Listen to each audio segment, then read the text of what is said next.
ఏపీలో ఓట్ల దొంగలు పడ్డారంటూ వాలంటీర్ల ద్వారా ఓటర్ల జాబితాలో అవకతవకలు పాల్పడుతున్నారంటూ ఏపీ టీడీపీ అధ్యక్షుడు అచ్చెన్నాయుడు ఆరోపించారు. ఏపీ సీఈఓ కార్యాలయంలో ఐప్యాక్ మనుషులను పెట్టి అక్రమాలకు పాల్పడుతున్నారంటూ దీనిపై సీబీఐ ఎంక్వైరీ చేయాలని డిమాండ్ చేశారు. ఇక బీసీ జనగణన పేరుతో వేలిముద్రలు తీసుకుని వ్యక్తిగత సమాచారం దొంగిలిస్తున్నారంటూ ఆరోపించారు. తుది ఓటర్ల జాబితాలో కూడా చాలా తప్పులు ఉన్నాయన్నారు అచ్చెన్నాయుడు.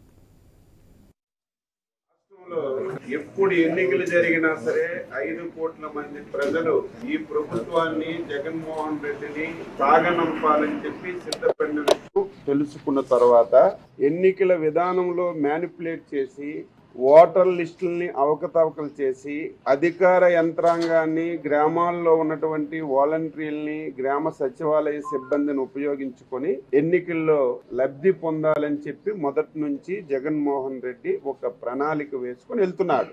ఈ రాష్ట్రంలో ఓట్లు దొంగలు పడ్డారని చెప్పి నేను 3 సార్లు ఇదే ప్లేసులో ఇక్కడే చెప్పాను. మొత్తం ఈ రాష్ట్రంలో వాలంటీర్లను ఉపయోగించుకొని ఇంటింటికి వెళ్ళి ఎవరు ఏ పార్టీకి చెందిన వాళ్ళు, తెలుగుదేశం పార్టీ, జనసేన, XY పార్టీలకు చెందినటువంటి వారి యొక్క ఇన్ఫర్మేషన్ తీసుకొని వాలంటీర్లు ఓట్లన్నీ కూడా ఎత్తేస్తున్నారని చెప్పి